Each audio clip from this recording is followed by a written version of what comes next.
Assalamualaikum warahmatullahi wabarakatuh. Alhamdulillahi rabbil alamin. Wassalatu wassalamu ala asyrafil anbiya wal mursalin. Nahmaduhu wa nasta'inuhu wa nastaghfiruh. Wa na'udzu billahi min shururi anfusina wa min sayyiati a'malina. Man yahdihillahu fala mudilla lahu wa man yudlil fala hadiya lahu. Rabbi shrah li sadri wa yassir li amri wahlul 'uqdatam min lisani yafqahu qawli. Amma ba'd.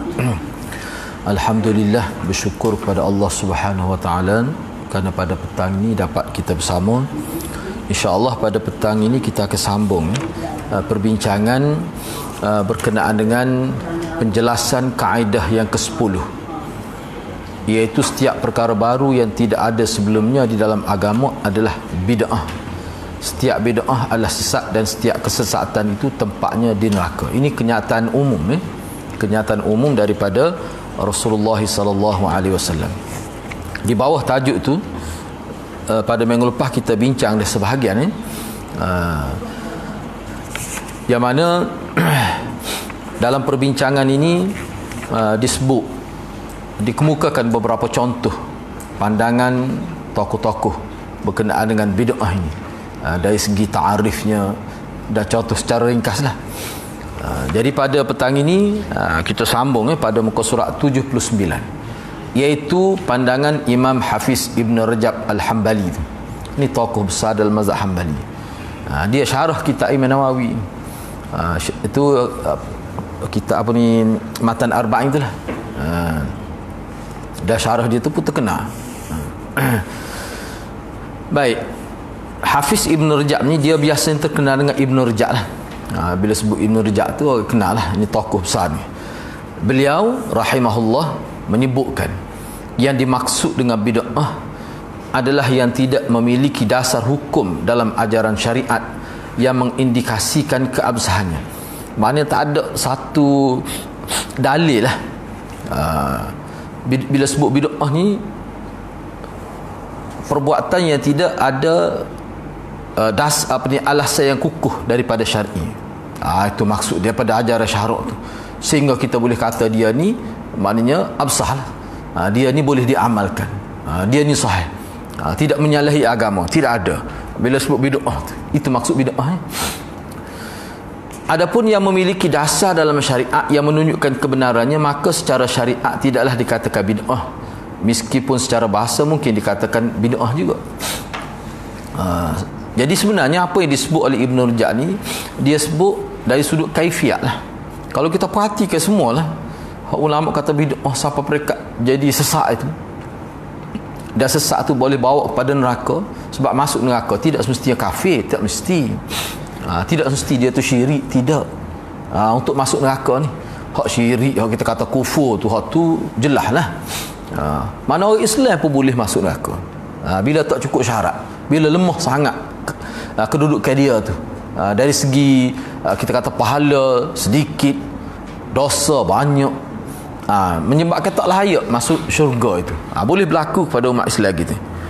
Jadi apa yang disebutkan oleh Ibn Rajab ni sebenarnya setengah-setengah itu boleh dikatakan. Kalau kata bid'ah yang diamalkan dalam masyarakat ni, nak cari bid'ah hakikiyah, bid'ah langsung tak ada dasar daripada syariat, tak ada kait langsung, tak ada asal, payah. Sebab hak banyak berlaku ni semuanya bid'ah idhafiyah. Bid'ah yang asalnya ada, tetapi dia buat tambahan di atas asal tu. Dia buat tambahan, dia ubah tu. Jadi tambahan tu dari sudut kaifiat lah. Lepas ni dia bagi contoh. Baik, kita pergi lagi. Setiap orang yang membuat-buat sesuatu kemudian menisbahkan kepada agama, asalnya tak ada apa bentuk seperti itu. Sebab tu saya kata, contohnya sini dia tidak sebut. Misalnya kita kata selawat, untuk selawat memang ada anjuran Nabi selawat, kelebihan dia begini. Bahkan Nabi anjur pula, bukan satu bentuk selawat tu, 7 setengah-setengah ulama kata bentuk selawat itu. Contohnya hak paling sahihnya Ibrahimi itu, selawat Ibrahimi yang kita baca dari tahiyat akhir itu. Lepas tu banyak lagi selawat-selawat lain. Seperti mana bagi salam pun ada bentuk-bentuk dia, lafaz-lafaz dia berbeza-beza. Jadi bila kata selawat, dia adalah beberapa hadis yang Nabi sebut cara. Tetapi kalau siapa buat satu majlis No, habis duit beribu-ribu siap dengan setih. Mana kalau orang tengok tu, ni majlis besar mana? Rupanya majlis selawat. Dia nak sunapok grand tu dia buh perdana misalnya. Hak tu masalah, hak tu orang besarnya, orang tak besar selawat tu. Tiba-tiba yang disebut dalam tunya perkara lain. Sebab dia nak buat macam dia, kalau kita kata kalau dia nak sebut Allahumma salli, dia tak perlu buat majlis. Kalau buat majlis patut sebut waktu saja. Orang pasal pelik. Majlis besar habis beratus-ratus ribu, tiba-tiba pergi Allahumma salli ala Muhammad. Sampai habis. Tak jadi. Tu jadi kena tambah tu. Banyaklah pula berlaku perkara lain pula situ tu. Tu ya sebenarnya. Sebab kita ni dalam satu, cuba kira kalau daripada awal tadi sampai kita selesai dia punya kuliah ni, berapa kali kita selawat? Banyak. Hatulah apa ni Ibn Hibban kata, itulah sebenarnya maksud Nabi suruh selawat tu dalam majlis ilmu, baca hadis. Gitu. Sebab tu Nabi kata bila disebut nama aku. Sebab tu ulama kata orang yang paling banyak selawat Nabi ni orang yang duk kaji hadis, perawi-perawi hadis. Sebab khijat dia tu Imam Bukhari. Khijat tak ada masa, tak tahu tidur pukul apa. Dia mesti dia selawat paling banyak. Tu satu contoh saja, terlepas ni dia mari contoh lain. Maka setiap orang yang membuat-buat sesuatu kemudian menisbahkannya kepada ajaran agama namun tidak memiliki landasan daripada ajaran agama yang boleh dijadikan sandaran, bererti itu adalah sesat. Ajaran sesat ni maknanya menyeleweng daripada asal. Sesat lah. Sesat ni buat dia banyak kategori pula. Tidak ada bedanya, tidak ada bezanya antara perkara yang berkaitan dengan keyakinan. Makna bid'ah ni boleh berlaku juga dalam bab akidah, boleh berlaku juga dalam bab amal perbuatan, ucapan, tak kira lah dari segi zahirnya, dari segi batin, boleh berlaku semuanya. Sebab itulah kita nak elak daripada berlaku bid'ah ni, dia kena patuh, kena ikut cara Nabi. Tu sebenarnya cara nak elak. InsyaAllah kalau sesuatu kita buat tu ada dasar daripada Nabi, ikut Nabi buat, tak akan berlaku lah bid'ah. Jadi sebab timbul bid'ah apa? Sebab dia modify kat Nabi, dia tambah. Dia rasa tak puas hati kat Nabi, dia tak sebut, tapi gitulah kalau puas hati dah tambah buat ke dia. Cuma kalau tanya dia kata tak, maulid juga ni buat apa? Dia tak kata kau rasa ni maulid lagi pada Nabi buat. Kalau dia sebut gitu, pada mau cik kapung ya lawak hukum. Tak perlu katuk peti lah. Ni dia tak kata. Dalam hal ini ada beberapa riwayat daripada sebahagian ulama salaf yang menganggap baik sebahagian perbuatan bid'ah, padahal yang dimaksudkan tidak lain adalah bid'ah secara bahasa, bukan syariat. Bid'ah secara bahasa ni maknanya apa ni? Mikrofon ni bid'ah bahasa dia panggil. Benda baru, tak berkait dengan agama. Pohon ni tak berkait dengan agama ni. Dunia, kehidupan dunia. Cuma bila kita hidup dunia, kita boleh ambil manfaat untuk agama, guna untuk kuliah. Tak ada honi pun kuliah juga. Tidak kata rupanya kuliah ni bermula bila adanya mikrofon. Tidak gitu, tak kaya tu. Cuma dah ada. Bila ada, kita pun boleh guna jadi lebih baik lagi. Hak agama boleh guna. Sebab kata kapal terbang, tak ada kapal terbang, orang pergi juga Mekah dulu. Tapi payah. Cuba bayarkan naik kapal laut dulu. Pasal kapal terbang dah lah mahal. Berapa bulan? Tuk saya pengalaman dia cerita mati dah pergi kapal laut, dia kata sampai sana dulu ada kuarantin dah dulu 14 hari kena duduk sebelum sampai dah duduk kuarantin masalah penyakit apa. Sebab tu jadi 9 bulan tu, 9 bulan kita pergi 40 hari pun Allah setengah-setengah tu. Jadi dengan ada kemudahan-kemudahan baru orang panggil bid'ah, dulu tak ada. Maka lebih baik lagi kehidupan agama bila ada hot tu kena panggil bid'ah hasanah pun. Kerana tak ada hot tu pun kita buat juga agama. Kita buat laksanakan juga amalan. Semaya juga, kuliah juga. Cuma kita tak boleh nak bayar. Saya kadang-kadang kita fikirlah, cuba Imam Ghazali, apa ni kita kata Imam Ghazali dan sebagainya, Imam Bukhari, sampai bila mengajar ada ulama sebut 15,000 anak murid sekali satu masa. Bawah pokok mengajar. Kita tahu lagu mana? Suara dia terah-terah nak suruh dengar 15,000 ni. Sebab itulah kalau kita kan dalam kitab dulu, orang ngaji dulu tak gerak takut bunyi, apa terganggu suara tok guru. Apa muka tak ada mikrofon. Hak lah ni mikrofon lagi dengan akaun lagi, hot tu yang nerah raik tu. Tu bagus juga dia selesa kan. Bagus juga. Jadi selesa molek dia. Jadi kita kata bid'ah hasanah ni lah sebenarnya ni maksud bid'ah hasanah. Contohnya, ni saya ambil contoh. Misalnya ucapan Sayyidina Umar ketika beliau mengumpulkan orang Islam untuk laksanakan solat malam di bulan Ramadan. Solat malam ni kena ingat, solat malam sini ni ulama kata makna tarawih ni. Mana tarawih ni? Saya pakai itulah. Tarawih di bulan Ramadan. Dia wadah tu, takut pasal solat malam tu maknanya ingat tahajud pula. Dia wadah kurung yang takut salah tu. Dia buat salatul tarawih tu. Dia wadah tu kan. Dengan mengikuti satu imam di masjid. Baik, tak apa kita baca. Ketika beliau radhiyallahu anhu keluar dan melihat mereka solat berjemaah, maka Sayyidina Umar pun kata, nikmatu bid'ah hadhi, sebaik-baik bid'ah ni lah. Baik. Jadi Sayyidina Umar kata ada pula bid'ah hasanah lah, sebaik-baik bid'ah. Dia gini sebenarnya, kita kena ambil gini. Saya nak sebut sikit ni lah, walaupun setengah-setengah mungkin tahu dah. Dia sebenarnya bila Sayyidina Umar buat gini, maknanya nak selarah, nak sebab orang Islam ni nak banding zaman Nabi dengan zaman Sayyidina Bakar. Zaman Sayyidina Umar orang lebih ramai. Buat semaya tu penuh. Sebab itulah zaman Nabi pun sebenarnya sudah berlaku perkembangan kemasukan penganut-penganut barulah, kita kata ahli-ahli baru dalam Islam ni ramai. Sehingga terpaksa diperbesar ke Masjid Madinah tu. Itulah tu idza jaa nasrullahi wal faraitan nas yadkhuluna fi dinillahi afwaja. Mas sekali masuk tu sebah sekali masuk, kita kata isi boran ni seolah-olah begitulah, bukan masuk secara dua nusuk-nusuk dok, secara terbuka orang berani masuk Islam. Tu zaman Nabi berlaku dah, zaman Sayyidina Bakar, zaman Sayyidina Umar lebih ramai lagi. Jadi perkembangan ni lah sebenarnya Sayyidina Umar kata molek kalau kita buat jadi imam khusus, kalau tidak jadi tolak belakang mula rumah gitu. Dia nampak tak molek. Lepas tu hak naik jadi imam ni macam-macam pula suaranya, ada sedap ada kedak. Nah, jadi kalau kita pilih hak sedap lalu. Hak suara bila dengar tu memberi kesan. Sebab Sayyidina Umar ni antara sahabat Nabi, kadang-kadang dia baca Quran tu kuat, kadang-kadang dia nak juga orang baca Quran. Dia cari sahabat hak mana suara sedap, zakirnillah dia kata. Baca kat Quran supaya aku ingat Tuhan. Sebab ada setengah suara ni sebenarnya memberi pengaruh juga kepada jiwa kita. Ni kalau hak baca tak sedap kan kita serap buruk, sedap senang hati. Ada kesal, mana ada kesal. Baik. Jadi di zaman dia bila dia tengok gitu, dia kata molek. Sebenarnya dia bincang dengan sahabat. Ada sebut dia bincang dengan sahabat. Kalau kita tentu kata imam khusus lah ke mana, sebab ramai ni orang duduk jauh mari semaya tarawih ni. Kalau zaman kita lah ni tak penuh. Hak tamai jemaah mari. Nah, solat tarawih ni. Sebab dia kata ada dalam bulan lain. Sebab ada orang tak apa tak pergi minggu ada lagi dia tu. dia ingat umur dia yang tertukar.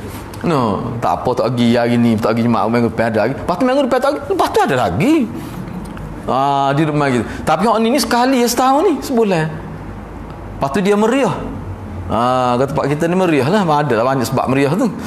Nah, jadi bila Sayyidina Umar buat gitu, dia nampak lebih syahmat. Jadi macam ada sistem lah. Dia kata nikmatu bid'ah hadhi, sebaik-baik bid'ah ni lah. Jadi bid'ah situ tu bid'ah lagu mana? Bid'ah hakikiyah ke? Bid'ah idhafiyah ke bid'ah hasanah? Itulah setengah ada kata bid'ah hasanah tu. Sebenarnya tidak. Sebab apa? Sebab semaya Jumaat ni sudah ada dah zaman Nabi. Semaya ramai-ramai Jumaat gitu sudah ada dah. Cuma Nabi tidak buat kerana pada waktu tu hukum tidak muktamad lagi. Nabi takut jadi wajib Jumaat. Kan ada sebut dalam hadis ada. Maka Nabi pun tak buat. Sebab gini, mula-mula Nabi naik tu tengok pakat mari. Rupanya daripada hal tu kita boleh kesan bahawa semaya tarawih berjemaah ni sebenarnya Nabi tidak sebut dulu. Pakat mari berlaku semaya tarawih jemaah ni sebab dia ni sunat. Atau berjemaah kena mari. Dia ni molek jemaah. Sebab tarawih ni tidak jemaah boleh, dia tidak syarat. Baik. Jadi cuma Nabi bila dia pergi semaya tarawih di masjid, jadi secara tak langsung jadi ada jemaah. Malam mula-mula ramai, malam kedua kohor ramai. Orang Kelantan sebut kohor ramai, bukan kohor ramai. Kohor ni bukan makna jadi payah juga noyak tu, itu balara Kelantan tu. Dia kata kalau kohor ni bunyi kohor seluruh, kohor sikit, dok kohor ramai. Mana pertama yang berlaku beransur-ansur itu makna kohor. Payah. Gitu. Mari ketiga kohor ramai. Semakin ramai. Boleh guna kohor serabut buruk. Malam ketiga semakin ramai. Semakin lama akhir sekali Nabi kata bimbang takut jadi hukum wajib pula. Maka masa tu syariat sudah turun. Maka Nabi pun semai rumah dia. Maka sahabat pun jelas rupanya tidak mesti jemaah. Oh, sunat lah. Jadi jelas sebut ilat dia Nabi buat gitu supaya tidak jadi wajib. Kalau jadi wajib berat juga. Sebab kita tengok fenomena tempat kita ni, kalau semakin dekat dengan hari raya, kau tak ada orang mai tarawih ni. Di sini duduk topak gapo nak banyak kau lah, urusan raya lebih besar daripada mai tarawih. Oh, bahaya kita cara dia faham agama. Tu. Jadi makna benda tu ada dah. Benda tu sudah ada dah. Jadi bila Sayyidina Umar kata molek lah kita buat biar ada email khusus. Hak ni sebenarnya dia bukan bid'ah. Cuma itu penyusunan hak Nabi buat memperkemahkan saja. Tu. Jadi tak tepat lah.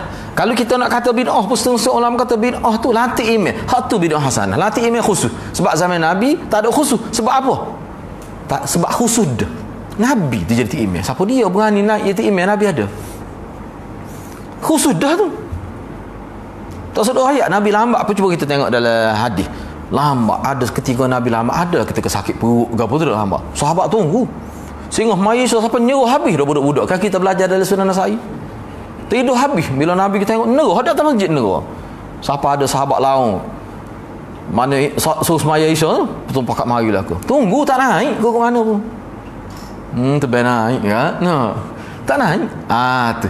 Tapi mana khusus? Sebab tu zaman Sayyidina bila Nabi tak ada nak buat supaya jadi khusus. Khusus tu sebenarnya untuk memudahkan sahaja. Kalau kita berdalil ke hak tu bid'ah hasanah dalam bentuk gitu. Jadi kalau kamu nak bawa bid'ah hasanah dalam bentuk yang luas, kena pastikan biar serupa dengan ni, dengan cara Sayyidina Umar. Kalau kita nak bincang kat bot sebelah ni, ada buat contoh biar kita sebut dalam contoh dia lah. Kita pergi lagi pembahagian bid'ah hasan ni. Ni ringkas ni. Kalau nak kisah perbincangan khusus, dia ada kitab khusus pun. Imam Suyuti ada. Al-Ittiba, tajuk kitab Imam Suyuti tu ittiba bukan ibtida. Ikut bukan buat-buat. Itu kalau nak terima. Sunnah ni adalah ittiba, bukan ibtida. Maknanya kita kena ikut Nabi, bukan kita buat sendiri. Dia tulis khusus buku. Dia bicara tentang bid'ah. Imam Suyuti tokoh besar dalam mazhab Syafi'i itu. Baik, yang pembahagian bid'ah, yang pertama bid'ah hakikiyah, yang kedua bid'ah idhafiyah. Apa maksud bid'ah hakikiyah? Ya ulama kita bincang sangat ini buat apa sebenarnya. Siapa tulis kitab banyak ketemu kitab tulis. Syatibi banyak bincang. Tak tulis kitab khusus tapi bincang dalam kitab-kitab mereka mesti ada tajuk-tajuk tu. Buat apa gitu mau tu? Nak jaga siapa? Nak jaga supaya ibadat ataupun agama yang ditunjukkan oleh Nabi jadi tak berubah, nak biar kekal seperti asal. Sebab tu dia tekan ikut sunnah, ikut Nabi, jangan buat bid'ah. Sebab apa? Nak jaga supaya kekal asal sampai kiamat. Kalau tak tekan hal tu jadi seperti Kristian tak tahu lagu mana ajar asal. Kita asal apa hilang di muka dunia. Takut jadi gitu? Boleh jadi. Sebab setengah-setengah tempat kita tengok umat Islam tu, kalau tak ada orang, kadang-kadang Allah nak tunjuk kita dalam kehidupan ni. Saya malah sebut di negara mana umat Islam, bangsa Melayu kita pakai baju pun tak jauh beza dengan kita, bercakap pun ada sikit-sikit saja beza. Tapi kadang-kadang Allah nak tunjuk pada kita di Korea dia tu bila berlaku bid'ah tak ada orang berani nak tegur. Dia jadi sesak. Sehingga sesak tu kalau kita tengok nampak macam tidak Islam. Sesaknya habis semua di kampung. Cuba tengok dia pergi buat puja pantai. Tempat kita tak ada dah. Oh dia besar-besar puja. Cuba tengok dalam internet tu. Oh dahsyat kita tengok. Makna kalau kita kelih tu kita terkejut kita. Tapi pakai piyah tak lepas piyah. Tapi piyah dia belah tengok. Ada piyah cara dia. Baca ayat Quran sebelum nak buat tu bismillah, selawat. Ada campur-campur. Jadi campur-campur dah kita tengok. Bercampur bau dah tu. Kita bimbang takut jadi gitu lah. Bimbang takut jadi gitu. Patut ada satu kampung tu dia menganggap Taib Kubah ni ada kelebihan gini. Ada. Mandi Taib Kubah setahun sekali. Siapa begitu? Boleh tengok belakang dalam internet tu. Orang Islam kita tu. Baik, tak apalah. Walaupun setengah kata tu capur-capur dah tu, ustaz kata ada hak tidak Islam pada dah tu. Tapi kukuk mana asalnya orang Melayu Islam. Jadi gitu. Lepas tu hak lain tu tak usah kira lah. banyak benar lagi lah. Sebab tu Islam ni tak, dia tak sewi, walaupun sebab gini, sebab kita ni semakin jauh daripada Nabi dari segi jarak masa tu. Kalau tak jaga hak ni kan, habis dah. Kita ni pun sekarang kita ni 1440 dah, 1440 hijrah, 42 gerak semua. Nah, maknanya 1400 tahun lebih kita tu, 1400 tahun lebih. Kalau tak jagalah boleh hilang ke asli agama. Macam-macam dah buat. Nah, tapi Allah lahir kayak gitu lah. Bila ada saja kesilapan berlaku tu, Allah lahir lalu selamatlah bangsa itu. Kalau tidak kan rosak habis. Dah kira lah tidak. Biarlah saya nak sebut ni ayatnya, tapi benda-benda gini kan. Saya sebut dah sebelum nak sebut pula, takut tak ingat. Nak saya ingat semua ni no. Ni lah akikah ni lah. Cukup anak ni, tahnik ni. Budak tu mata tak nak buka lagi. Dah lah gosok, tak apalah gosok kepala. Lepas tu dia pegang pula letak budak tu. Dia kata kalau jumpa pak cik tegar saya, dia kata budak tu kita kata gerai kita keliru. Dia sebutlah nama dia. Dia sebut budak. Apa faedah? Timen tu kerja timen. Orang lain pak jadi orang ramai duk kelih-kelih. Dah gitu kita duk kelih. Lepas tu pak cik ni pula kata, pak cik nama sikit kalau jumpa pak cik tegar lah. Takut pak cik tak ingat. Budak tu mata tak buka lagi. Lemas ngati. Lepas tu lagu tu nak jadi tu email. Lemah dia. Sebab tu kata. Patut kalau orang tengok, kalau kita tanya, Nabi ajar kau gini, marah tu. Nabi ajar kau gitu, kerja paling gong peringkat tinggi tu. Saya ada dalam majlis tu. Dia suruh saya buat. Saya kata buatlah, kita nak tengok. Sebab kalau kita buat gaya-gaya pula. Tak buat, kita pun tengok. Saya duduk dekat tu. Muka kita betul email kot masa tu. Tengok kata kau setara ni cara amal agama. Baik, kita nak kata lagu mana? Nak kata hakikiyah ke idafiyah? Idafiyah tu sebab tahnik, cukur semua ada Nabi buat tu dalam hadis. Akikah ada Nabi buat, cuma dia tambah. Dia tambah itulah dia panggil idafiyah, bid'ah tambahan. Hak asalnya ada, dia tambah daripada asal. Tu dia panggil idafiyah. Hak hakikiyah ni hak tak ada asal-asal daripada Nabi. Start dengan dia. Hak tu beratlah. Hak tu payah sampai dalam masyarakat kita payah nak jumpa tu.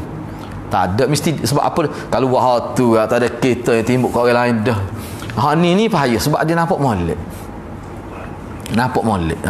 Tu Baik, cuba kita tengok tarikh. Perlu kita faham ni. Sebenarnya idafiyah ni hak jadi pertikaian, hak jadi perdebatan, perbalahan, bertegang urat leher ni hak idafiyah ni. Boleh katakan kalau kita kata hak hakikiyah di tempat kita dak lagi. Kenapa tu saya sebut dak lagi?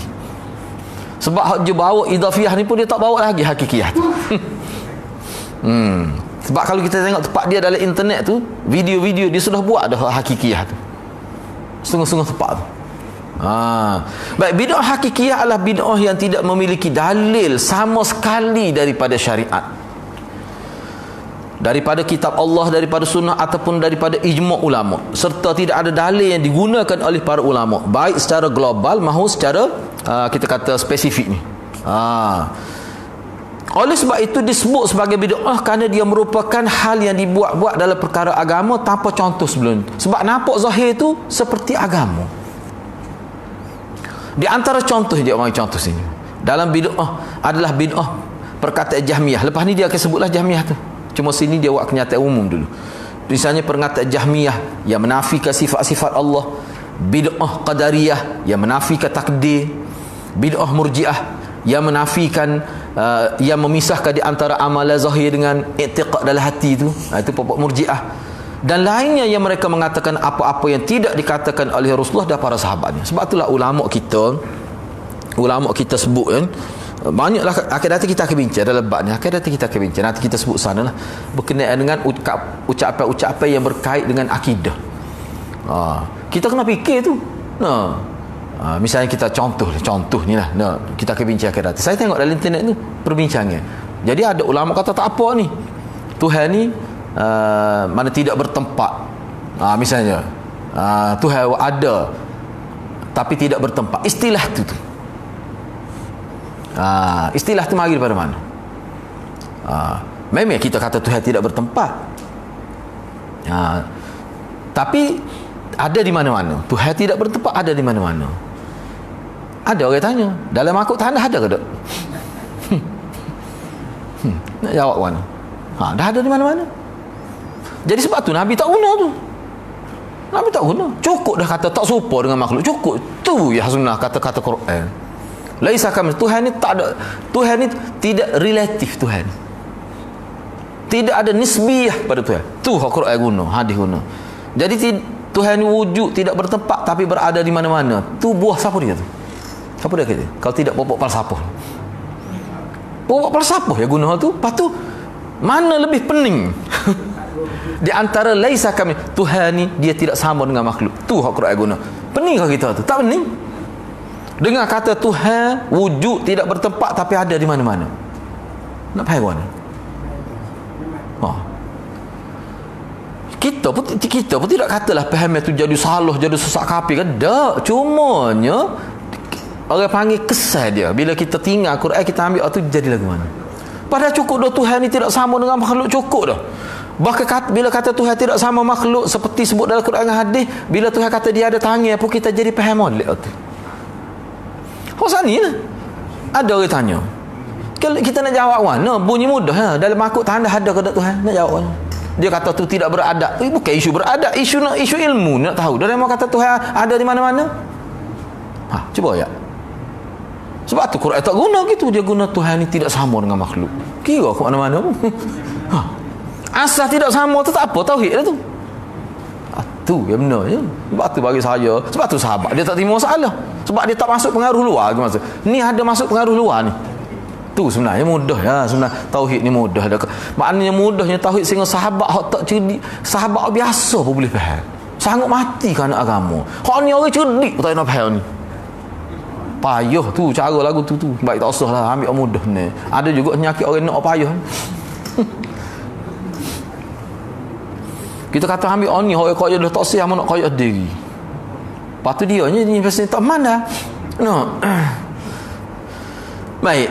Cuba kita tengok lagi. Mudah sebab tu bagi saya kita gini yang sebab tu kita mula-mula kita kena belajar tentang sahabat.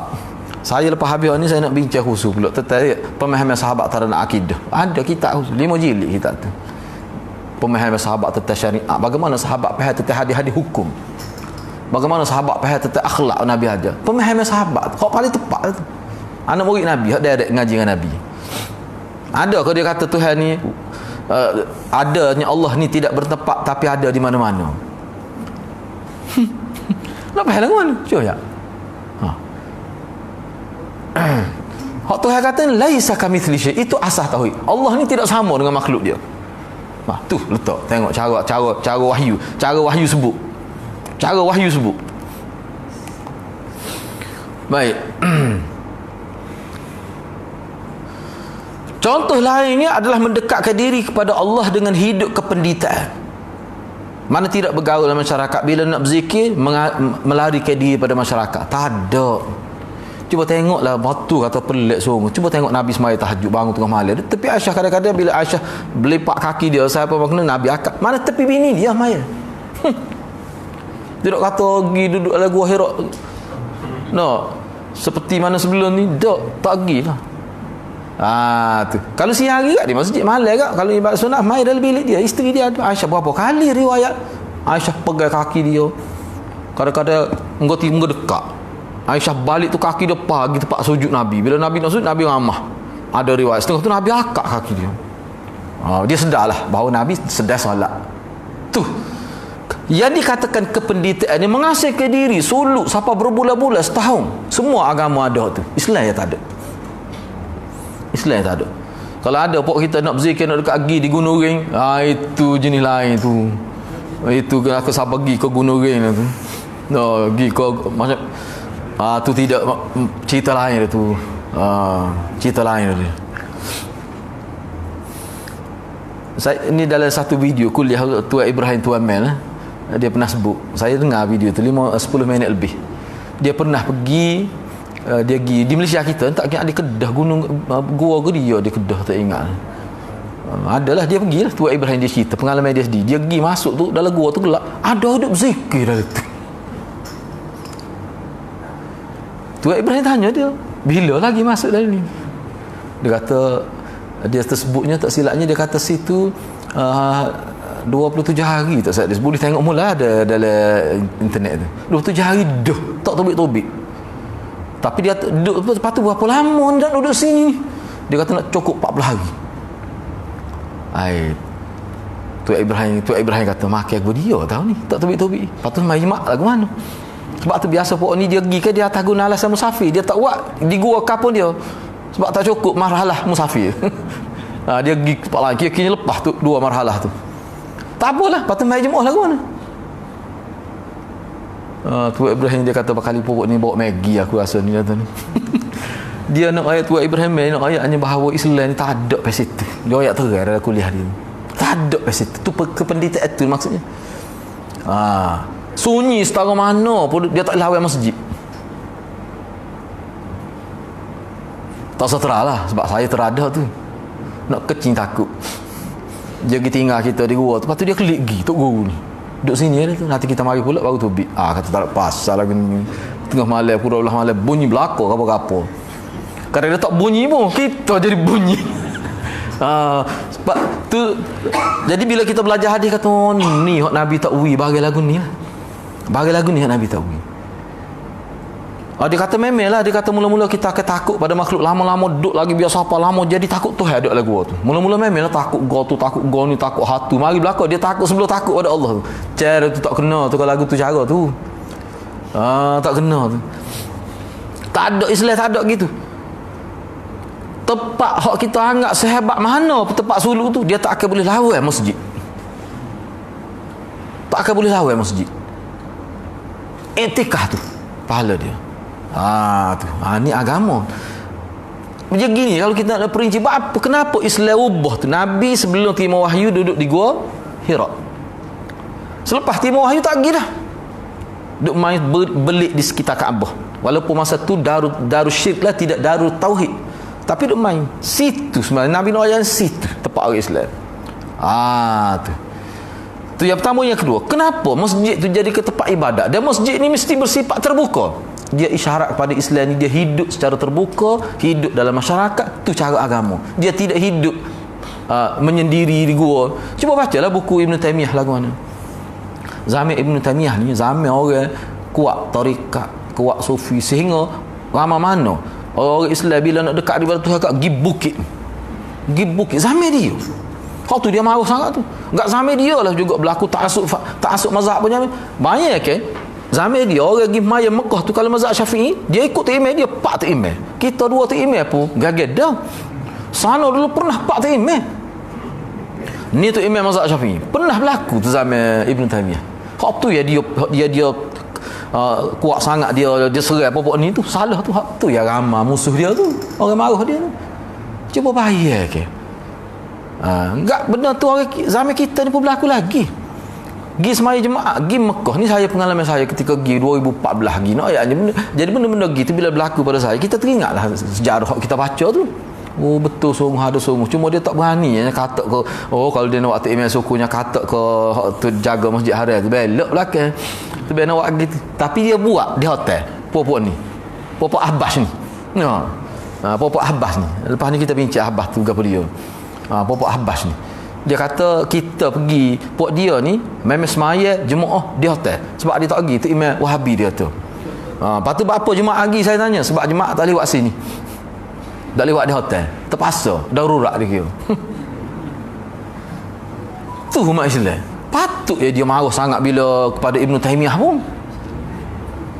Tak boleh nak bahaya tu saya tu. Pak tu imam. Apa ni Kaabah ni dia ada 4 dinding, 4 bucu tu. Satu dinding atau satu bucu dia ada imam khusus. Tak boleh nak buat apa masa tu. Situlah berat perjuangan Ibn Taymiyah tu. Bukan main-main tu. Bukan main-main. Kita pun mujurlah penyakit tu hilang kalau tidak berat juga buat kita ni. Sebab dulu ada juga maya 2 imam. Ada juga dulu. Bahaya orang yang menyebabkan masyarakat maya 2 imam tu dosa dia. Kalau dia tak betul balik. Tapi alhamdulillah sekarang kita harap Tuhan ampun lah. Orang yang mana dia apa ni pendekatan dalam agama sehingga jadi orang maya 2 imam, orang tu dosa besar. Dosa besar tu. Sampai jadi gitu. Terus kira ni saya tidak sebut siapa-siapa. Orang. Ikut siapa pun. Na'udzubillahi min dzalik. Alhamdulillah sekarang ni berubah. Fitnah besar dalam agama tu. Sekarang ni pun gitu juga. Sekarang ni pun berlaku dah. Tengok tu email tu naik. Tak segi masjid lain. Berapa tu email? Macam-macam lah tu dia. Ada berlaku. Saya tahu tu. Apa jadi gitu? Ni silap faham dalam agama ni.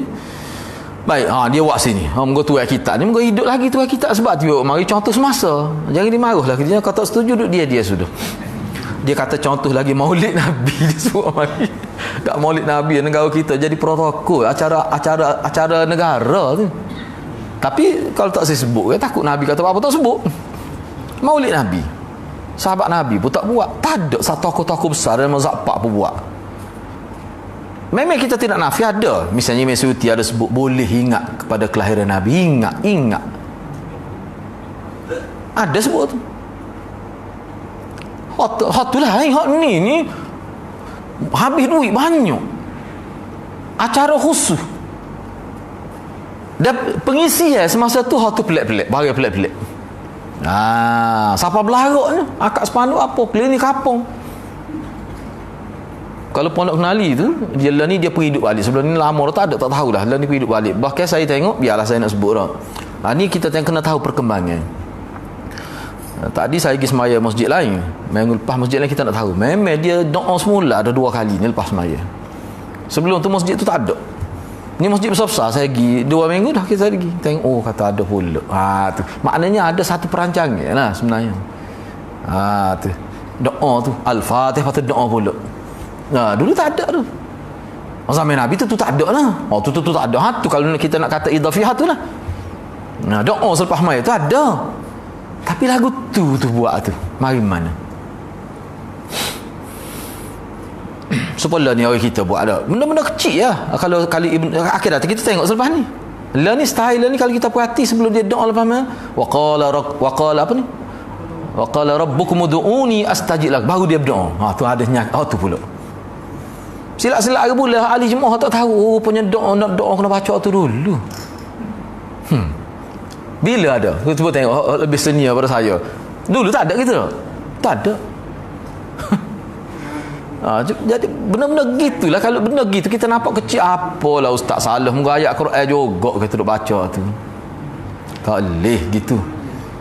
Tu orang panggil idhafiyah. Supaya kita pergi kubur ni duk main tazkirah pula sikit lagi. Kalau lek kan kita tazkirah pula kubur tu tak. Mesti pula jadi pula. Sehingga jemput ustaz khusus pula. Supaya jemput kita kuliah Zuhur ni kuliah kubur. Kuliah kematian. Tazkiratul maut.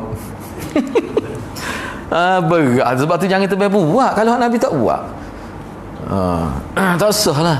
Cukup dah dengan sudah itu kan Allahumma gfirlah. Cukup dah tu dalam semaya tu. Ataupun kalau nak doa keampunan tak apa situ gitu ya. Saya bimbang tu. Lepas tu dia kata pula, Allah kita tak boleh. Allah dia boleh pula. Memanglah kita nak jawab tu pula tu. Baik, dia kata maulid. Maulid ni memang tak ada. Kukuk mana sedek ayat lah. Kita nak kata maulid atau rasa kita rasa maulid, itu rasa kita. Dari segi dalil. Kalau benda ni acara agama mesti ada. Sebab ni acara ni kita kata apa tak boleh. Ni bukan sekadar tak boleh, bukan isu tak boleh. Ni buat ni sebagai satu perkara besar benar ni. Jadi protokol. Tak buat tak boleh. Acara negara. Sepatutnya kalau nak jadi acara sebesar tu, dalil kena kuat benar tu. Kena kemah benar dalil tu. Sebab kita sembahyang Jumaat. Kuat benar dalil tu. Sebab tu sembahyang Jumaat tak boleh tinggal. Kecuali keadaan-keadaan tertentu. Pernah ni maya pun nampaknya dia korkat sebab dia kata kau ada dia covid korkat tu. Saya maya ni biar sebut patut qiyah diri dengan saya sebut tadi. Saya maya tadi maya Masjid Muhammadi. Betul maya semua balik bakal dia luar ni dia panahnya pakai naik atas masjid. Memang banyaklah ruang kosongnya. Berapa bi pakai masuk. Tapi depan ni tak berani. Tapi saya pun masuk kali dia panah duduk luar. Memang banyak ruang kosong muka kita rizak dah. Tu ya. Baik, contoh kita atas meja apa dia lagi kita tu. Hak jadi acara agama besar, dibuat. Kita kata jemaah, tu dalil besar nah tu. Hak ni satu ke dalil. Setara mana dalil? Siapa boleh jadi wak besar ketemu tu? Habis duit. Peruntukan khusus dalam bajet tahun ni tu. Kalau sepatut kena wak sebesar tu dalil dia ku amna tu. Tu tak kena. Ada tak kena tu. Kalau siapa gitu sekali mudah ya. Ada agama ni kita kena tengok gitu ya. Lepas tu baik, tak apa, kita pergi lagi. Isra Mi'raj dia kata. Isra Mi'raj berlaku sebelum hijrah. Selepas hijrah Nabi tak pernah buat sambutan. Tak ada sambutan apa. Kalau kita nak buat lagu ni ke tak? Nak buat lagu jenis acara besar dalam agama ni banyak penuh. Nak minggu ada sebenarnya. Kita tak apa tak buat dia punya ghazwah, ihtifal ghazwah Ahzab. Banyak lagi peperangan Nabi 24 kali apa ya. Lepas tu hak sahabat lepas hari tu hak besar-besar, peristiwa besar-besar berlaku. Kena buat tu parut. Jadi Syiah ni hadirat setiap bulan ada sambutan. Dan nak awal sambut hari lahir imam dia agak imam dia hak 12 tu 12 lah, kok lain lagi tu Khomeini dia buat sambutan juga. Hari Sayyidina Umar kena bunuh dia buat sambutan juga. Penuh dengan sambutan. Tu kita bimbang takut jadi serupa dengan puak-puak tu ya. Sebab tu dalam Islam jelas dua ya. Hari raya haji, hari raya puasa, hari raya haji. Dua tu ya. Tak boleh lebih pada tu. Yang kedua bid'ah idhafiyah. Ni. Adapun bid'ah idhafiyah adalah bid'ah yang mempunyai dua sisi, dua aspek lah yang perlu kita tengok. Yang pertama ada hubungan dengan dalil. Maka dari sisi ini dia bukan bid'ah. Dia bukan bid'ah. Tak apalah. Kita gitu ya. Idhafiyah. Mana tengok ada juga dalil. Sebab tu setengah-setengah kalau kita nak kata bid'ah walaupun tak ada zaman Nabi pun kadang-kadang ada juga kita kena nilai lah. Kena nilai. Sebab tu contoh kita kata apa dia kita kata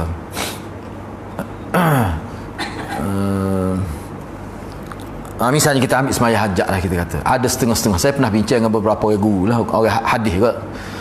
Jadi dia kata sebenarnya isu semaya hajat ni ada, tapi ada pun setara mana. Itulah itban tu lah.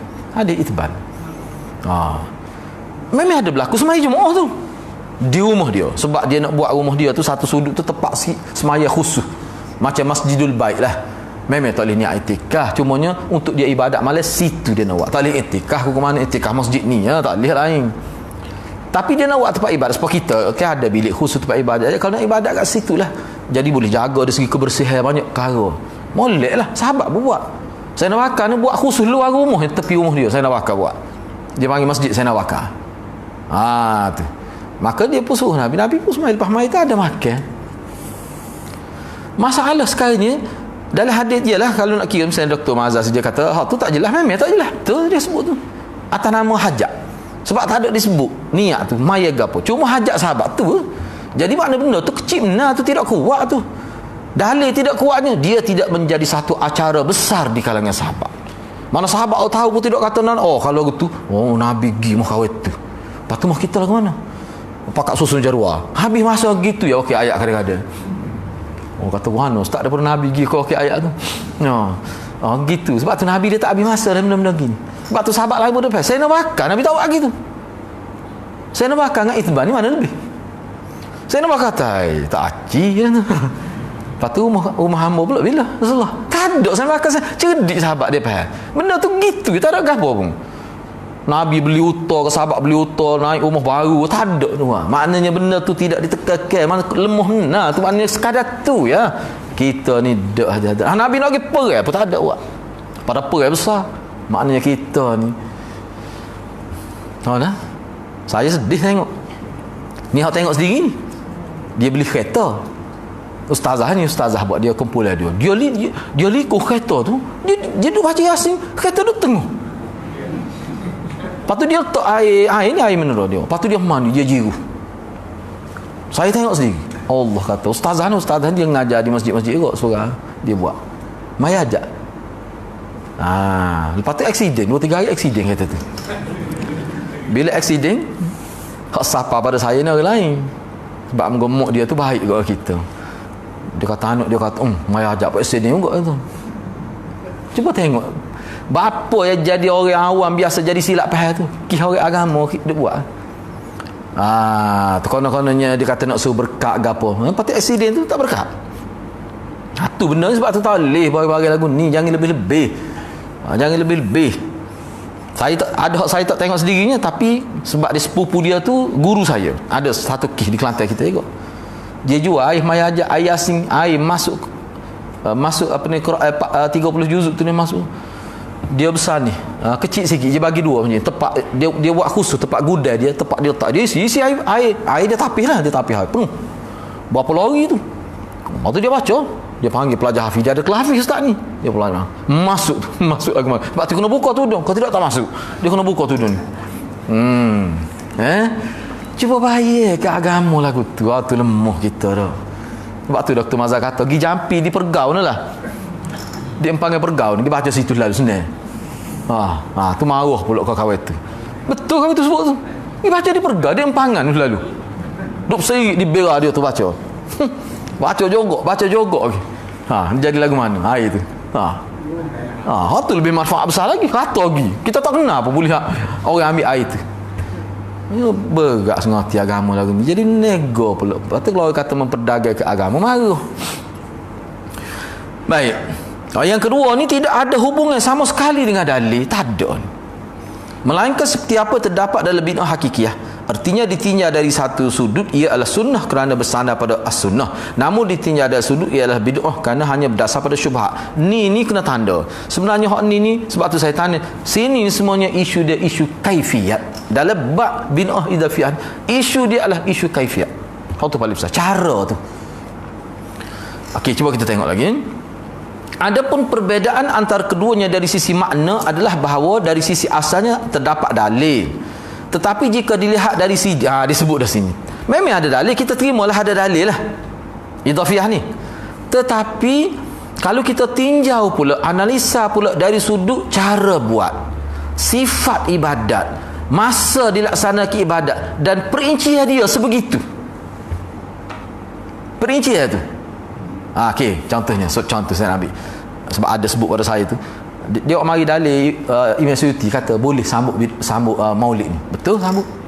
Ni lah kata perincian dia macam mana. Boleh sambut tak terasa ke dia?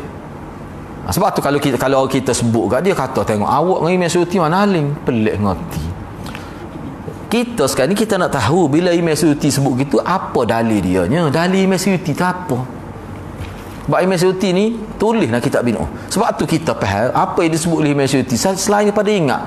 Bila siapa tarikh 9 Rabiul Awal kita pun ingat, oh ni hari lahir Nabi. Sekarang tu bila siapa 12 ni hari mati Nabi. Kita ingat, tu tak ada masalah tu. Kadang-kadang kita ni bila gitu kat berasa contoh katakanlah nak suruh ingat, panggil anak-anak mari makan. Ni hari lahir Nabi ni. Ingat ke Nabi, kena ikut sunnah Nabi. Sekadar tu ulama tak ada masalah tu. Tidak ada berat gitu. Ni jadi lagu lain ni. Tu. Setara tu tak apa lagi waktu tu. Lepas tu kalau Imam Suyuti sebut gitu perinci dia tu. Buat dengan lengkap seperti naik spanduk. Imam Suyuti kata tak apa naik spanduk.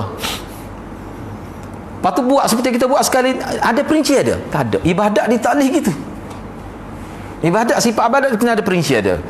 Misalnya semaya lagu mana? Nabi perjelas semaya. Tu perinci dia. Dalam Quran statement secara umum.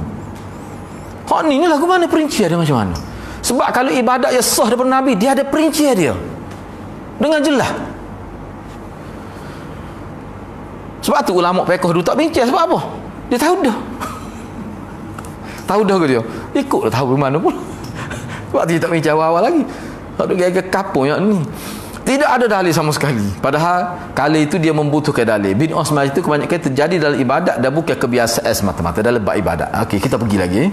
Bab bawah tu dia buat ada contoh banyak juga tu. Baik, tak apalah. Atas dasar ini maka bid'ah hakikiyah lebih besar dosa dia kerana dilakukan langsung oleh pelakunya tanpa perantara sebagai pelanggaran murni dan sangat jelas telah keluar daripada syariat. Ni orang panggil hak hakikiyah tu. Misalnya ucapan kaum Qadariyah. Ni antara contoh ni. Sebab itulah bila kita belajar tentang akidah ni kita kena tahu ajaran salah hak peringkat awal kerana daripada hak itulah dia membiak sampai zaman kita ni. Kok ada law ni tak? Sebenarnya semua ada dah dulu, cuma dia panggil tadakhul. Ajaran itu dia capur jadi masuk jadi nama lain. Benar hak tu lah ya. Benar pelik kata lah hadis ni dah. Dulu ada dah. Dulu ada dah. Patut orang kata kita kata contohlah. Dah mana Islam ni mengongkong. Zaman dulu pada dah. Murjiah tu dia nak melepas diri daripada syariat lah tu. Pokok Jabariyah ni kata buat lega apa tak ada masalah. Sebab Tuhan nak masuk surga, masuk neraka atas rasa rahmat dia. Kalau kita buat baik, pokok dia tak masuk, tak masuk juga. Ikut kita, buat ke mana. Kan senang gitu. Tak kepala. Orang buat baik pun Tuhan boleh nak masuk neraka. Orang buat jahat pun Tuhan boleh. Mungkin Tuhan pula dia kuasa pun, dia tak terikat. Atas rasa tak terikat tu dia pahal guna akal dia lah. Maki sekali buat apa. Hasil kesal dia apa? Tak ada terikat dengan syariat. Zaman lah ni pun ada kata tu. Sebab tu saya kata benda ni, sebab tu kita sebenarnya tetap kita kena belajar Mu'tazilah, Khawarij. Bukan nama tu, bukan kita bukan nak bicara nama. Dia panggil juzud. Punca dia sesat, dan bila sesat tu apa yang ada dalam kesesatan, ciri-ciri dia. Tu perlu tahu.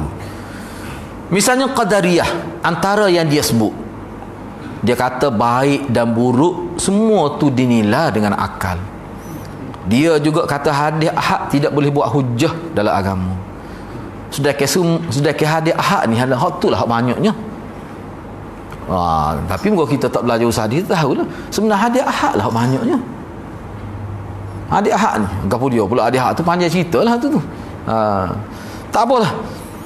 Mengingkari adanya ijma' tolak ijma'. Sedangkan ahli sunnah orang Islam kita tolak ijma' ni boleh jadi rosak akidah. Mengingkari haramnya hak arak, mengatakan bahawa para imam adalah maksum. Qadariyah. Sebab Qadariyah dia ada bercampur baur dengan Syiah juga.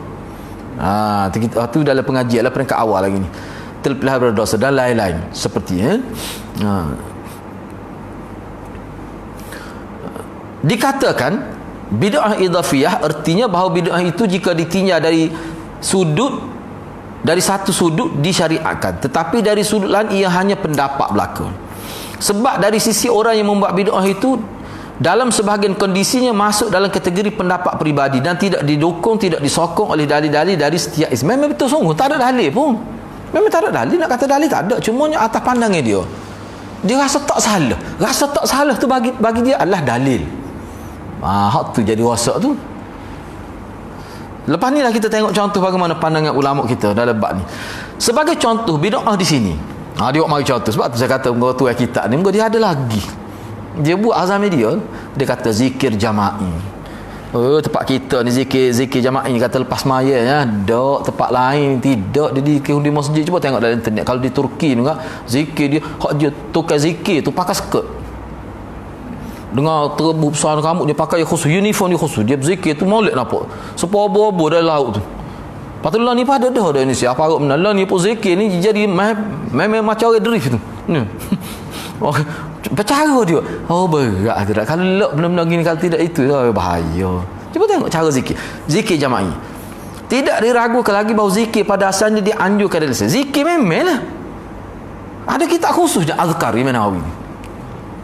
Bahkan diperintahkan oleh Allah untuk memperbanyakkan zikir. Namun apabila dilaksanakan dengan berjamaah beramai-ramai dan dengan satu suara atau berzikir, tambah lagi dengan ada giar masing-masingnya, dengan cara tertentu atau dengan cara menggoyangkan badan atau kepala, maka amalan itu tidak ada contohnya dalam syariat Islam. Ini juga jelas dari sudut kaifiat.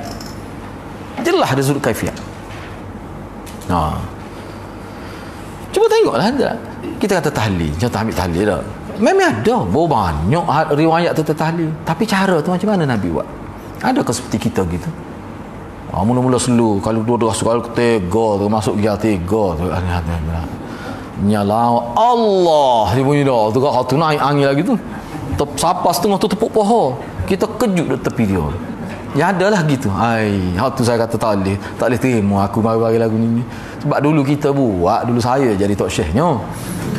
Dulu sebelum masa dulu sebelum ngaji hadis memang kita lah buatnya. Ngaji 40 enggak memang boleh pergi banyak. Kai pelak kat penuh mari. Memang boleh. Sedap lah. Tapi bila itu bila belajar hadis tu, yalah, untuk guru saya dia kata cuba tengok enta belajar. Kalau enta jumpa ayat kana. Maknanya ibadat tak boleh buat kecuali dalil. Bila ada dalil buat, tak ada dalil biar dia dulu. Jadi orang duk buat dengan ramai itu bukan dalil. Ramai orang buat ni bukan dalil. Tu. Baik, sekarang ni dia bincang. Tu bagus kita ni. Hukum bid'ah tu lagu mana? Dia bincang. Hukum bid'ah. Kalau buat bid'ah ni hukum lagu mana? Sebab ada orang kata bid'ah ni tidak hukum. Dia ada maybe kata bid'ah tidak hukum ni 5 perkara tu lah, wajib, harus, sunat, makruh, haram, tu hukum 5. Bid'ah tidak hukum. Sakit kepala juga.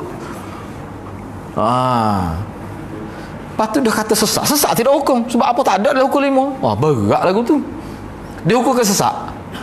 Tak ada dalam hukum. Kan hukum 5 kan, hukum taklifat dia panggil. Dia wajib, haram, sunat, harus, makruh. 5, hukum 5. Tak ada sebut sesat. Lagu mana? Letih ni, sakit kepala ni. Macam mana? Yalah kita baca ni. Agak-agak hilang sakit kepala, kita baca. Cuba kita tengok. Hukum bid'ah dalam agama. Cuba tengok molek. Sesungguhnya agama Islam sudah sempurna setelah wafatnya Rasulullah sallallahu alaihi wasallam. Seperti mana Allah berfirman lah. Kita fikir secara logik pun tak mungkin Allah wafatkan Nabi dalam keadaan Islam tak sempurna. Tak mungkin dari segi akal.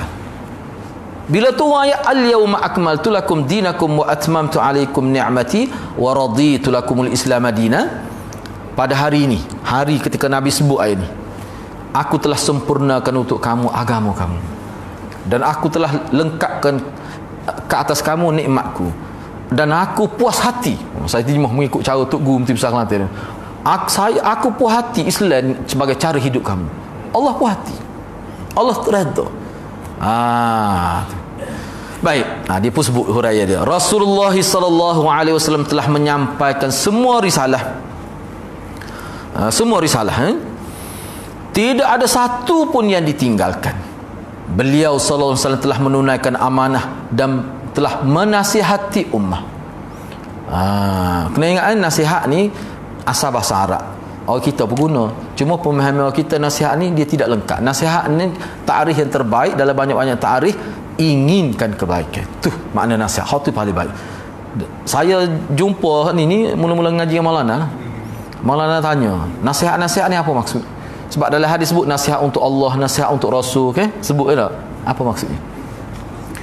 Umumnya nasihat ni mana inginkan kebaikan. Sama ada nasihat tu dengan lidah ataupun apa sahaja apa yang kita buat dengan maksud inginkan kebaikan, semua tu termasuk dalam nasihat.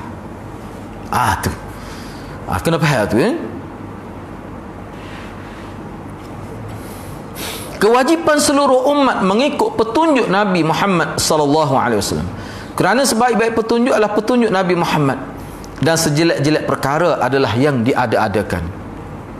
Wajib bagi seluruh umat untuk mengikuti beliau sallallahu alaihi wasallam dan tidak berbuat bid'ah serta tidak mengadakan perkara-perkara yang baru.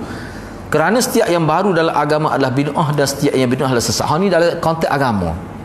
Bukan isu hak hidup biasa buat kereta, hak tu dak tu lah, hak tu tak apa, hak tu molek, hak tu lah kena hasanah ya. Hak tu molek. Hak tu bagus tu ya. Dengan sebab direka, maknanya direka mikrofon ni kata banyak manfaat kita boleh ambil. Mana kalau dia orang Islam ni boleh pahala besar nah dia. Boleh pahala besar kalau niat dia betul lah.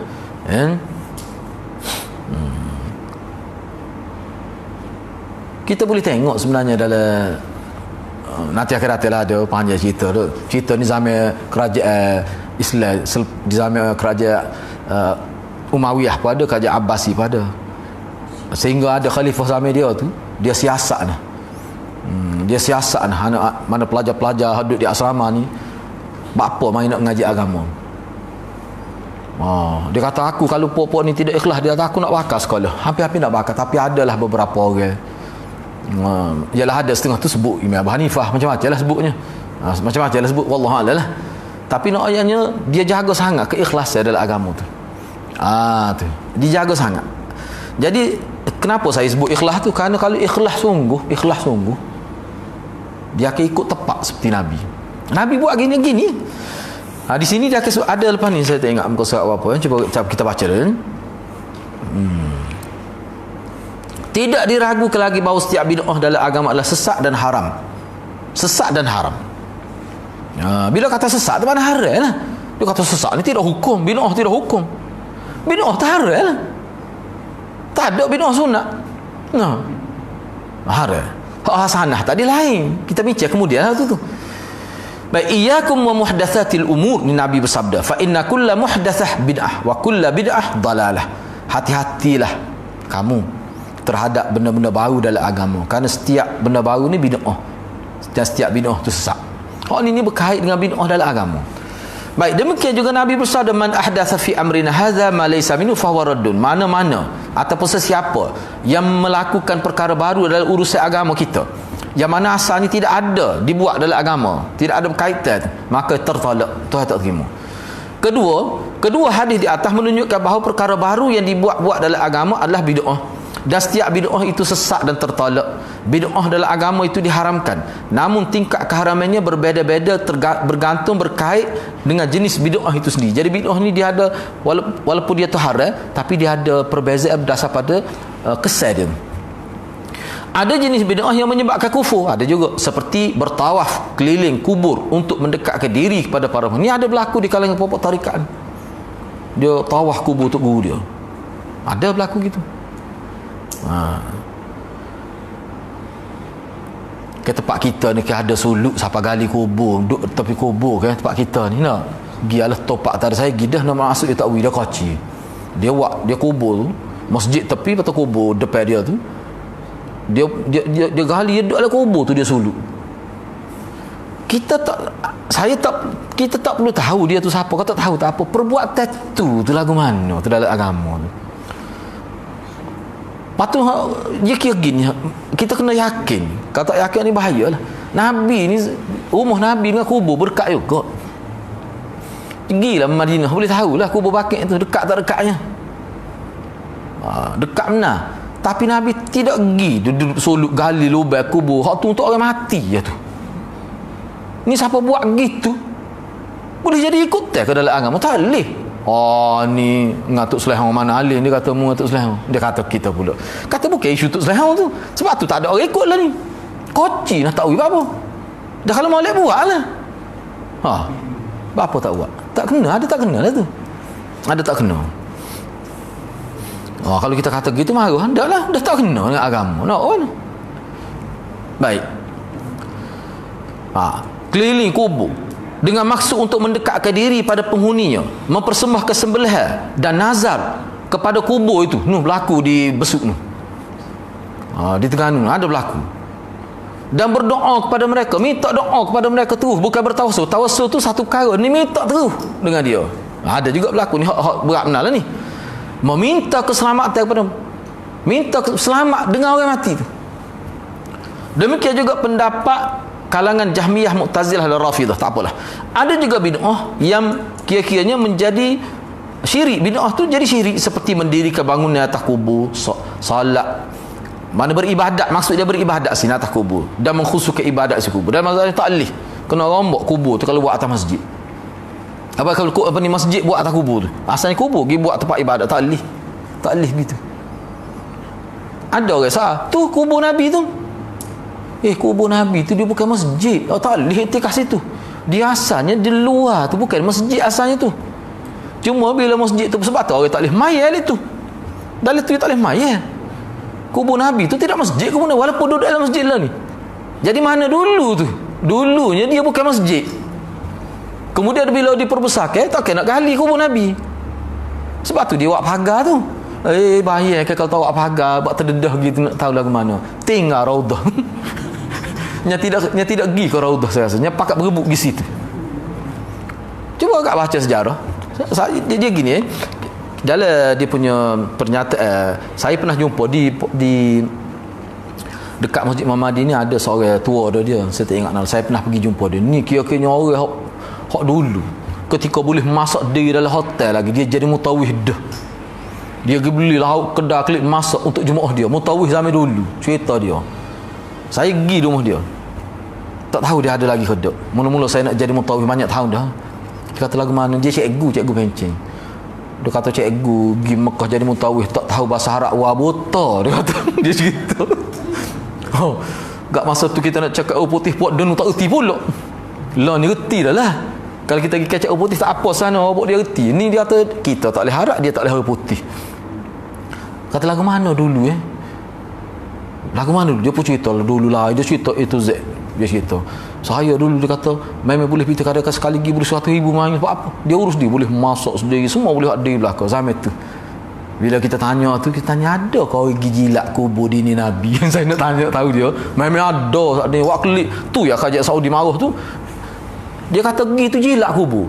dah dia nak kokok debu tu tak ada debu. Nak buat kelip boleh poket, nak ambil pasir tak boleh, habis konkrit habis tu.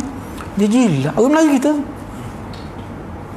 Kata Mutawi hak ni hak tua ni nak disebut gitu. Kata memang jelak hak duk kuih duk gitu pada tu nak suruh masuk habuk lepas tu boleh poket. Macam-macam dia kata. Dia sebut saya memang betul sungguh.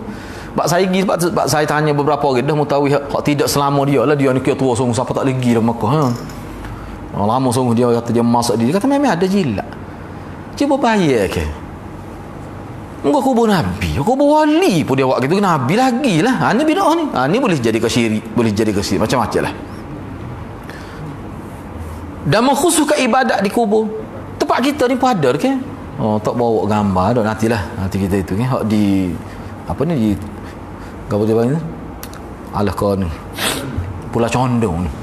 Tak tahu nak wali apa nama tu. Siap dengan toto buat kemah hari mati tu. Sehari nak ibadat situ. Tidur situ dengan kipah-kipah ada. Di tempat kita. Benda ni viral tahu belaka tapi tak ada orang bertindak. Tak ada orang bertindak. Sepatutnya persatuan nelayan kena bertindak tu. Apa persatuan nelayan duk gitu. Waktu warna punya pelik nak macam mana? Tapi dah nak buat macam mana dia gitu ya. Kita nak kata apa. Ada juga perbuatan bid'ah yang bernilai maksiat. Sekadar maksiat bid'ah tapi maksiat tidaklah kata jadi syirik tak juga. Seperti bid'ah membuja tak senikah. Ni. Yakni menghindari pernikahan. Puasa sampai berdiri terik di tanah matahari ni hak berlaku dalam Hindu berlaku ni, Hindu berlaku ni. Dan mengebiri kemaluan, maknanya kita kata makan obat supaya tidak timbul taswir ada syahwat. Kita ambil hak bahasa lah ni, dia makan apa taswir terganggu ibadat, dia makan obat taswir ada ni kelitah pada perempuan, taswir timbul sen. Tu salah satu bentuk dia kasih juga tu. Kenapa nak suruh taswir terganggu ibadat dengan niat menahan syahwat dan lainnya. Dahsyat ni. Benda ni berlaku, jangan kita ingat tak berlaku. Orang pergi dalam gua sampai 40 hari memang dia makan pil. Saya tahu tu. Taswir teringat ke bini ni. Moga bahagia jenis teringat. Terpaksa lah buat gitu taswir teringat. Tapi orang lagu ni kalau tubik gua tak teringat aku cari doktor gagal ni. Ahli sunnah telah sepakat tentang wajibnya mengikuti Al-Quran dan sunnah menurut pemahaman salafus salih, iaitu 3 generasi terbaik sahabat, tabi'in yang disaksikan oleh Nabi SAW bahawa mereka adalah sebaik-baik manusia. Mereka juga sepakat tentang haramnya bid'ah dan setiap bid'ah sesat dan kebinasaan. Tidak ada dalam Islam bid'ah yang hasanah, bid'ah yang baik dalam konteks agama. Dalam konteks agama saya terima bid'ah hasanah ni, tapi dalam konteks kehidupan dunia. Dan hak tu boleh follow juga. Kalau dimanfaatkan oleh orang. Ni kita buat meja gini nak. Bid'ah hasanah tu. Zaman Nabi mana ada kuliah gitu. Buat meja dengan ada Rasul gini dengan semua ni bid'ah. Nisbah pada tak ada zaman Nabi. Tapi hak ni dia panggil bid'ah hasanah sebab apa? Sebab dia berkait dengan kehidupan, tidak berkait dengan agama ni. Baik, gitulah lepas tu dia ada perbincangan tu. Ni siapa lapar ni? Muka surat tu je lah, cuba buka mana bawa kitab ni. Tu namun tu dah. Ada tanda di sini. Ni masih lagi perbincangan berkait dengan sunnah-sunnah selepas salat fardu. Sunnah selepas salat fardu. Kitab ni sebenarnya bagus kitab ni. Sebab saya khatadah kitab ni. Di khatadah bagus kitab sebab dia buat semua tu dalil tu. Dan ni dia ambil ni kalau kita perhatikan hak sahih semuanya. Pada dah ni nak amah ni pun rasa kesok dah ketika sejadah tu nak amah ni. Banyak benar ni. Ni bincang ni khusus tajuk sunnah-sunnah, maknanya kehidupan Nabi dari sudut amalan ibadat. Kalau lepas semaya tu lagu mana? Semaya fardu lah maksudnya. Hak namunnya ni. Nabi mengucapkan Allahumma inni a'udzubika minal jubni wa a'udzubika an uradda ila arzalil umur wa a'udzubika min fitnatid dunya wa a'udzubika min azabil qabri. Ni lepas sembahyang. Ada setengah ulama kata tidak, dia khilah gini. Khilahnya fi kulli duburis salah. Tu khilah dia. Duburi tu, dubur tu, maksud dubur tu makna belakang. Belakang ni selepas tu ke belakang ni maksudnya hujung. Kalau hujung dalam sembahyang lagi tu. Duburus salah. Dubur sembahyang. Mana? Dubur ni ulama kata, bila kata dubur tu sebahagian tubuh kita lagi tu. Ada setengah fi kulli dubur salat mana? Ujung tu mana lepas maya. Sebab tu ada yang kata kena baca lepas maya. Ada kata dak sebelum wisalah tu. Allahumma inni a'udzubika min fitnatil haya wal mamat wa min fitnatil masih. Tu ada khilaf bat. Contoh sini. Baik, tak apalah kalau kita ambil lepas maya pun kena baca ni antara dah ni doa ni. Apa maksud dia? Ya Allah ya Tuhanku, aku berlindung kepada Engkau daripada jadi pengecut. Jub ni mana pengecut? Takut. Dalam bab agama lah maksudnya. Ataupun tidak dalam bab agama pun. Masa saya belajar dulu, guru saya sebut. Dia kata berat juga je penakut ni. Nak kecing bangun malah gerak bini. Gerak bini. Nak kecing bilik air. Bini dia kata menata apa? Jatuh. Bini dia kata. Jatuh apa? Masalahnya tu guru saya kata dia tu askar. Tu masalahnya. Untuk saya ingat guru saya sebut tu askar. Tu pelik tu luar berani dua mau takut. Kau lagu mana tak tahu lah tu. Kau nak manja dengan bini. Tak apa, aku tak manja ke bila gitu. Sekala manja lagu lain. Pelik manusia ni. Pelik lah. Jadi askar. Tu guru saya kata pelik manusia ni. Luluh pula askar. Bahkan dia tak tunjuk tu mana. Tu jub tu maknanya pengecut. Wa a'udzubika an uradda ila arzalil umur. Ni agak itu sikit Dan kita minta berlindung kepada Allah daripada Allah kembali ke kita jadi panjang umur sehingga jadi sepuh budak semula. Hina nak kecing berok orang kena uruh. Minta lah berlindung, jangan sampai situ. Kan ada kan ibu bapa kan siapa dia bila dia kecing kan lama lagi basuh dia tepuk air kecing dia main air kecing dia ada kan. Kok lupa. Tua umur 80. Dia berok ni kalau tak gitu lalu dia akan kucar dia punya najis dia ni. Nak buat macam mana? Sepuh budak ni masuk ila arzalil umur, minta berlindung lah, jangan sampai jadi situ. Sampai situ. Kalau tua pun dia jangan sampai situ. Kita doa nak jadi juga takdir tu suruh pada Allah lah. Tu. Kalau jadi gitu juga ada pahala pula untuk anak, hadis lain pula tu. Maknanya anak yang jaga ibu bapa dia bila sampai tahap ni memang Nabi kata syurga pulaknya. Tapi kita ni dari sudutnya kalau boleh tak sampai situ. Ni doa dia. Bila tu? Lepas kali semaya, setiap kali semaya. Lepas tu doa mana ni? Ini ni bukan inna, kena ingat tengok molek. Ini ni aku. Ya Allah ya Tuhan, aku berlindung. Kita kata kita buat inna lah sebab kita tak email. Masalah Nabi tak email masa Nabi sebut ni. Payah nak kita teruk. Tok guru kata nak masuk obat lembu tak payah ketemu. Nak cukuh mulut lembu tu. Berapa bagi lagu ni payah nak faham. Nabi sebut masa dia jadi email lah ni. Allahumma Allahumma ajirni minan nar, ya Allah selamatkanlah aku pada. Masa dia jadi email lah tu dia baca tu. Apa maksud? Awak tak faham kau jadi email ni jadi email mana ada makmum lah. Lepas tu kita kata kena ubah lah sebab kita jadi email. Masalah Nabi jadi email dah Nabi baca gini. Tu. Mudah ya kalau Ustaz Rusli sahabat saya ni kursus haji. Dia kata dia ayat gini. Biar ni saya guna bahasa dia, agak dia tak dengar ni. Dia kata Nabi nak ayat kamu sudah sendirilah tu. Ustaz Rusli kata, payah-payahnya tu. Nabi nak ayat kamu sudah sendiri, minta selamat dengan aku kena doa sendiri-sendiri. Tak boleh franchise Poker FC, tak boleh.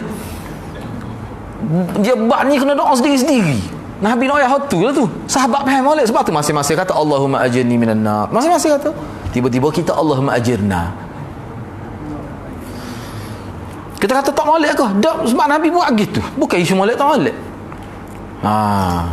Sebab ni lah apa kita jumpa seorang kita tidak kata assalamualaikum. Baru tak kata gitu. Tetap maalaikum juga bagus. Bila jumpa seorang asal, kalau jumpa perempuan assalamualaikum. Tak ada bunyi kecek gitu buat kita. Kalau perempuan ramai assalamualaikum dia kau piram lihat ni. Apa tak amal? Dah kalau nak kira dhamir. Dah kira dhamir kalau nak kira. Sebabnya ulama kita jawab, apa kita guna kom untuk semua sebab Nabi guna gitu. Perempuan apa assalamualaikum. Bukan sama perempuan assalamualaikum. Dari segi bahasa Arab tak leh tu. Kom tu kan khitab lil muzakkar, jamak muzakkar itu. Jamak muannas ni kunna. Apa tak kata gitu? Terahlah buat nak tahu bunyi lagu mana. Lepas ni jumpa, lepas tu dua suami isteri. Tak tahu mana. Assalamualaikum. Dia pun pening. Ni mari mana tanya? Kata mari alik sana tu, tepi kubur. Ya, ayat gitu lah. Orang kita ni dia tak faham. Kalau kita kata hak tu apa tak buat tak boleh Nabi buat. Hak ni boleh pula ni.